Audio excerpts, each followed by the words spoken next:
बहुत समय पहले की बात है। एक घना जंगल था जिसे लोग भूतिया जंगल के नाम से जानते थे।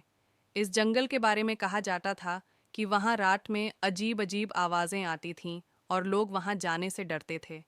गांव के लोग कहते थे कि इस जंगल में एक पुराना खंडहर है जहाँ एक अमीर व्यक्ति की आत्मा भटकती है।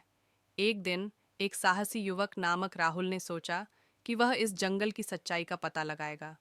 उसने अपने दोस्तों से कहा, मैं जंगल की गहराइयों में जाऊंगा और देखूंगा कि वहां सच में क्या है। रात का समय था जब राहुल अपने दोस्तों के साथ जंगल में चला गया। पहले कुछ मिनटों तक सब कुछ सामान्य था, लेकिन फिर अचानक जंगल में अंधेरा छा गया।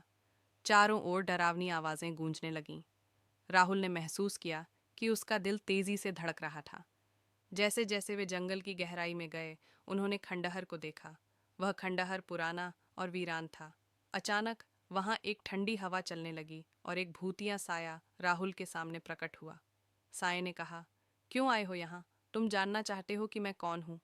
राहुल ने डरते हुए कहा, मैं जानना चाहता हूँ कि आप क्यों भटक रहे हैं। भूत ने कहा, मैं एक सुनहरे राजकुमार था जिसने अपने धन के लिए दूसरों को दुखी किया। मेरी आत्मा को शांति नहीं मिल रही है, इसलिए मैं यहाँ भटक रहा हूँ। राहुल ने भूत से कहा, आपको शांति पाने के लिए क्या करना होगा? भूत ने उत्तर दिया, मुझे माफ किया जाए और मेरे किए गए पापों का प्रायश्चित किया जाए। राहुल ने इस भूत की कहानी पर दया दिखाई और लोगों को उसकी सच्चाई बताने का निर्णय लिया। अगले दिन राहुल ने गांव में सबको इकट्ठा किया और भूत की कहानी सुनाई। गांव वालों ने मिलकर एक पूजा आयोजित की और भूत की आत्मा को शांति दिलाई। उस रात के बाद से भूतिया जंगल में कोई अजीब आवाजें नहीं आईं और वह एक सामान्य जंगल बन गया। लोग अब वहां आने लगे और जंगल की सुंदरता का आनंद लेने लगे।